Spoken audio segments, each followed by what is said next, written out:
Hi everybody, this is Craig Tanner for The Mindful Eye and The Daily Critique. Today's image was submitted by Frank, who's an intermediate photographer from Oregon.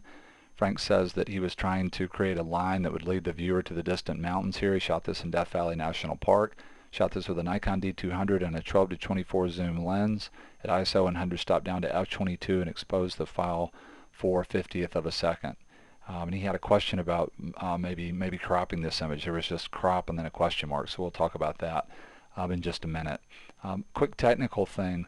I try to avoid stopping all the way down to my smallest apertures unless I absolutely have to, either to slow the shutter down, I don't have a neutral density or polarizer or something to do that anymore, or unless I absolutely feel like I need to shoot something in one frame to get all the depth of field. I do a split focusing technique a lot of times where I'll shoot one image and focus on the background and another image and focus on the foreground, shooting both of those at a real sharp aperture, a middle aperture like f11, and then blend those in Photoshop. And coming up over the course of the next few weeks, that's going to be one tutorial that I'm going to create among sort of a folder of tutorials that's a primer for all of the people that are taking workshops. They'll be in the foundation concepts area of the Mindful Eye, and you'll see a news announcement about that. So we'll show you that technique. In this case, I don't think Frank needs f22. I don't think he's right on top of this foreground. It looks like it's at least 3 or 4 feet away from the camera. So here what I would do is focus about 4 feet in and stop down to f11 or f11 and a half. Your camera will call that f13. Wish it didn't, but that's a whole nother story. Okay, let's talk about the image in terms of what we like. I love Frank's idea. I think he's accomplished this in spades. If leading line was the idea, this location, choosing this, the way that it's been framed is beautiful. Real beautiful line that takes me all the way out to the mountains for sure. And I love where it sort of dumps me out in the background. Even though it's in the middle of the image, this is such a dynamic place because you've got this real strong movement of line here, so I can catch that and go in this direction, or I can come out and catch the clouds and go in this direction. And then there's quite a bit of energy that can help to bring me back, both in the sky and the way Frank has framed this little wedge of mountains that pushes back in the image. So a lot of things to like in terms of the scene and the lens choice and the way Frank has framed this. I also really like the texture in the image. It's a little bit of a side light feel here, and that's creating a lot of depth and form that helps to move me through this part of the image. In the lower part, great sky in this one too. I've already talked about it a little bit, but beautiful textures up there and beautiful rhythm. Even though these clouds flatten out, there's still a subtle movement of line. They're sort of undulating, and that works real well with the feeling of the C curve moving out into the image and the S curve. When I start to think about perfect world improvement for this image, in a real basic sense, I'd like to level the horizon. There's a little bit of a tilt here. Even if the camera was leveled, you still get a feeling of falling out over here on the left, and I'd like to correct that. This is the one area of the image that I really question. It flattens out right there.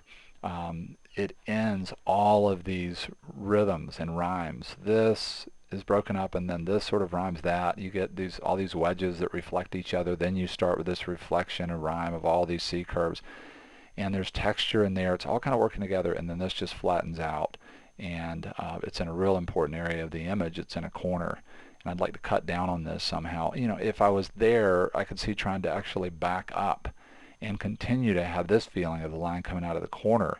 But in a perfect world, there would be, this shape would kind of arc around like this and continue to mimic, and then you would have this shape in here that's kind of broadcast out into the image.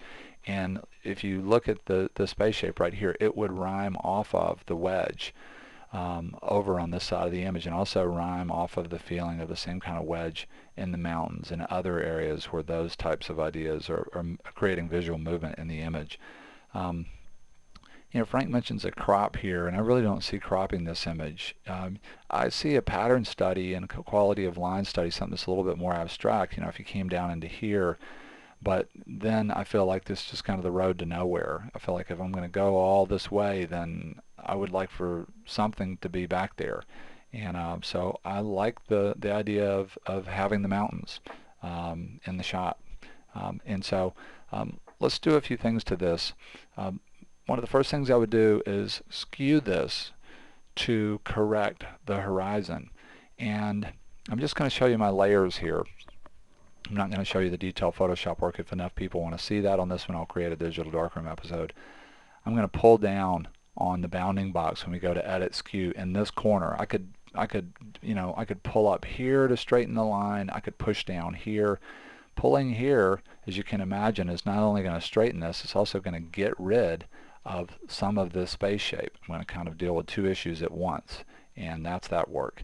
The next thing that I did, and I know this is super rough, I'm just trying to show what I'm talking about. I came in and I copied this and scaled it over into the corner and tried to take this idea and bring it out of the corner, cut down on this space shape. And so there's that work. I've got a bunch of duplication in there, but with all this pattern, pretty easy if I wanted to use this as a starting point to clone and get rid of all of this feeling of duplication. I came in and I cloned a little bit in Garden, got rid of a little bit of the duplication. It's still really sort of rough and whack, but that just kind of gives you the idea of trying to cut down on that corner and make this more of a lead-in instead of an area where you get trapped a little bit.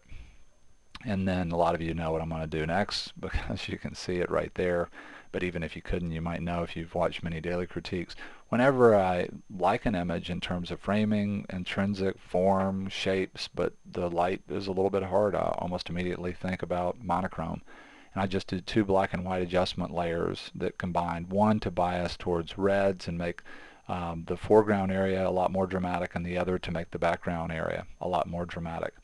And then when I get to here, this is something else that I do a ton to my landscape stuff. I'll overall change the proportion or do some kind of a scaling to kind of change the overall proportion of the image. And here's where I'm talking about. A layer flatten this image. I'm going to try and balance the foreground a little bit better with the background by doing this. I'm going to go to image, canvas size, make white my background color or the canvas extension color. I'm going to bias this so that it happens at the bottom by clicking there, and I'm going to go to 15 inches on the height. I'm going to hit OK, and then I'm going to go to the marquee tool, and I'm going to come to about right there and make a quick selection using the marquee tool, Apple J or Control J, to put that up on its own layer.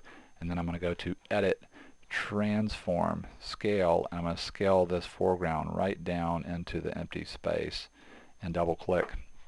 And for me, this makes the image a lot more dynamic and a lot more balanced in terms of from near to far, and I feel a lot more of a feeling of sweeping depth in the image. So let's back up here quickly to where we were a second ago. Really like what Frank has done here. You know, he said right in the questions and comments that his objective was to create this real strong feeling of line that leads the viewer through the image, and I think he's done a beautiful job of that and of overall framing in this image. Great moment with the sky, great framing from left to right. I want to say a big thank you to Frank for sharing this image with us on the Mindful Eyes Daily Critique. Thanks a lot, everybody. See you tomorrow, hopefully.